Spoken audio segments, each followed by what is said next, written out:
Allez, c'est parti pour les 100 vidéos comment manager un bateau habitable à deux, pour ne pas perdre de temps, parce que le temps c'est de l'argent, et quand tu as de l'argent, eh bien tu peux acheter un bateau, et quand tu as un bateau, il faut apprendre à naviguer, et pour ça, il faut regarder mes vidéos. Alors on perd pas de temps, tu cliques sur le lien en bas, tu t'abonnes à ce YouTube channel.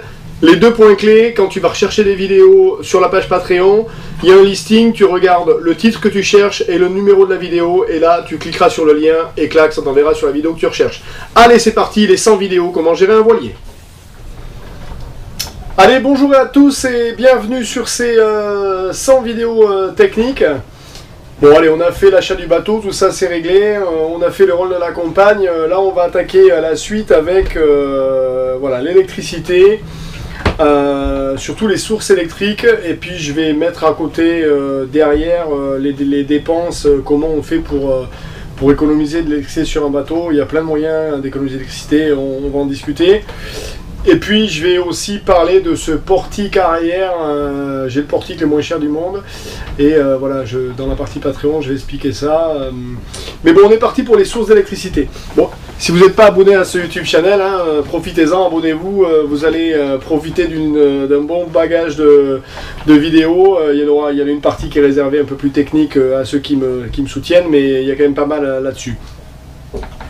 Donc sur les sources d'énergie sur un voilier, quand on part, c'est vrai qu'on est en autonomie complète et qu'on essaie de faire des bilans énergétiques. Alors vous avez ça sur les tas de forums, puis vous avez donc les sources d'énergie. Donc bon, il y a l'éolien qui est connu tout le monde. Les éoliennes, elles se mettent en général ou dans si on a des ketchs, dans le mât arrière, ou sinon sur le portique arrière assez élevé.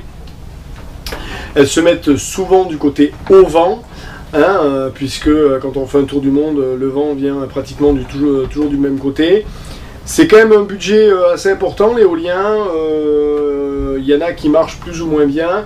Moi j'en ai eu qui marchaient très très fort, c'était des D400, je fais de pub pour personne, sur un catamaran qui fournissait bien, mais il fallait quand même que ça souffle beaucoup. Donc voilà, sur les éoliennes, il faut quand même savoir que il faut du vent pour que cette éolienne elle produise de l'électricité.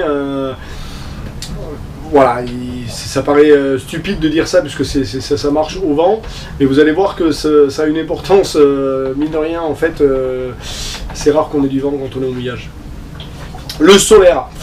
Le solaire, bon là c'est pareil, les solaires, ça marche très très bien, les prix ont énormément baissé depuis ces années, tout le monde s'y met de plus en plus, et je pense sincèrement que c'est quelque chose, je vais bouger la caméra, attention, pour qu'elle reste dans l'ombre. C'est quelque chose qui est vraiment qui marche vraiment bien, il n'y a pas besoin de faire de la pub sur le solaire, donc ça c'est une deuxième source d'énergie que vous avez. En général tout le monde se tourne vers ces deux sources là, l'éolien et le solaire. Bon, il nous reste les hydrogénérateurs, il y a quelques gens qui tournent sur des hydrogénérateurs, et après vous avez les alternateurs, donc vous avez vos alternateurs de moteur, il y en a qui mettent des alternateurs d'arbres aussi, sur leur arbre d'hélice. Et puis après vous avez les petits générateurs qui marchent très très bien aussi, des 2000 watts, ça permet, si on n'a ni les uns ni les autres, de faire un petit peu d'électricité.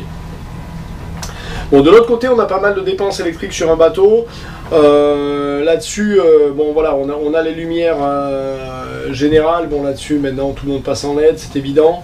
Tout ce qui est le petit électronique, là c'est pareil, passer sur de l'USB, il n'y a plus aucune raison d'avoir un ordinateur branché sur du 220 ou 110. Quand vous lisez son transfo, dessus il y a marqué 17 volts ou 14.5. Moi pour mon Mac, je peux vous montrer, attendez, je vais chercher. Moi j'ai un Mac, c'est pas dur, vous voyez, une prise allume-cigare, voilà le connectique, ça se fait très bien, c'est des transfos Made in China. Je vous les conseille, voilà, c'est du 11-15 volts, ça fait du 10 ampères et ça marche très bien. Donc tout ce qui est vos iPhones, vos Blackberry, etc., ça marche super bien. Les autopilotes, alors là les autopilotes, pareil, je vais traiter ça dans la série Patreon, dans la partie Patreon derrière, mais là il y a quelque chose qu'il faut que vous compreniez avec les autopilotes, il y a vraiment moyen d'économiser sur les autopilotes, beaucoup. Et puis les frigos, les congèles, là aussi il y a quelque chose. Mais bon, ça c'est pour nos Patreons, allez c'est parti. Allez, la suite est réservée à nos Patreons. Le petit plus de chez Monsieur Balzen, il arrive, il est là. Donc là, tu cliques, tu auras la vidéo complète avec les petits détails sur la page Patreon. Elle est complète. Tout y est. Allez, merci à toi.